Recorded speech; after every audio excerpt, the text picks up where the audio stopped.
श्री महाप्रभु वल्लभाचार्य जी की 84 बैठक चरित्र नौमी। राधा कृष्ण कुंड, पोस्ट राधा कुंड, जिला मथुरा। श्री राधा कुंड में श्री स्वामी जी के महल हैं। वहाँ छोकर के वृक्ष के नीचे श्री आचार्य जी महाप्रभु की बैठक है। वहाँ पर आप 1 मास तक विराजे। उसके निकट श्याम तमाल के नीचे आपकी बैठक के पास श्री गोसाई जी की भी बैठक है। वहाँ छोकर के नीचे प्रातः काल के समय श्री महाप्रभु जी विराजे थे। उस समय श्रीनाथ जी और श्री स्वामी जी बाँह जोटी किए श्री गिरिराज के शिखर पर पधारे। यह श्री आचार्य जी ने जाना, इसलिए आपका नाम श्री गोसाई जी ने सर्वोत्तम जी में कहा है, श्री कृष्ण हाद्रवित। आप श्रीनाथ जी का अभिप्राय जानते हैं, तभी तो श्री कुंड होकर के आप श्रीनाथ जी के पास पधारे। अंतरंग श्रीनाथ जी के साथ हैं। वैष्णवों को दर्शन हुए, तब वे मूर्छित हो गए।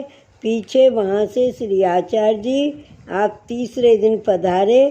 श्री ठाकुर जी तथा श्री स्वामी जी की आज्ञा हुई, सो सारा वृतांत दामोदर दास से कहा कि मेरे को भगवद आज्ञा ऐसी हुई है। उसके पीछे कमंडल का जल लेकर सब वैष्णवों के ऊपर छिड़का, तब सभी की मूर्छा दूर हुई।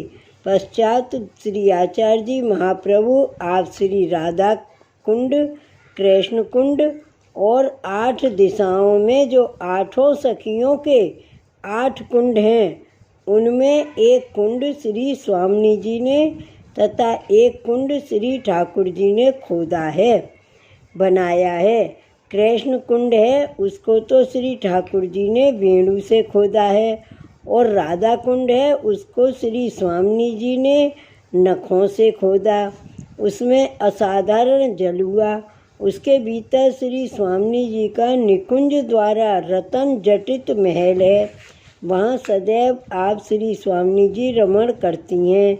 यह श्री गोसाई जी की बैठक चरित्र में विस्तार से लिखा है।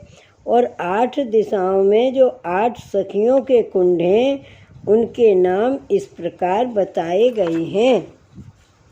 चंद्रभागा कुंड, चंपकलता कुंड, चंद्रावली कुंड, ललिता कुंड, विशाखा कुंड, बहुला कुंड, संध्यावली कुंड, चित्रा कुंड। इन सभी कुंडों में श्री महाप्रभु जी आप स्नान करके आगे कुसुमोखरी को पधारे। वहाँ कुसुमोखरी में स्नान किया, जहाँ उद्धव जी गुलमलता होकर रहते हैं। उद्धव जी से आपका समागम हुआ। तब उद्धव जी ने प्रार्थना की कि महाराज, भ्रमर गीत की श्री सुबोधनी जी मेरे को सुनाओ। तब आपने आज्ञा की कि एक श्लोक कहूँगा। वह श्लोक: भुजम गुरु सुगंधम मूर्धन्य धास्येत कदानु। भागवत स्कंद 10 अध्याय 47 श्लोक 21। इस चतुर्थ पाद का अर्थ करते करते 3 प्रहर हो गए।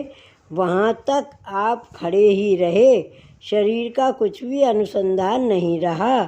तब उद्धव जी ने प्रार्थना की कि महाराज, चतुर्थ पाद का अर्थ मेरे को अवधारण हो गया है।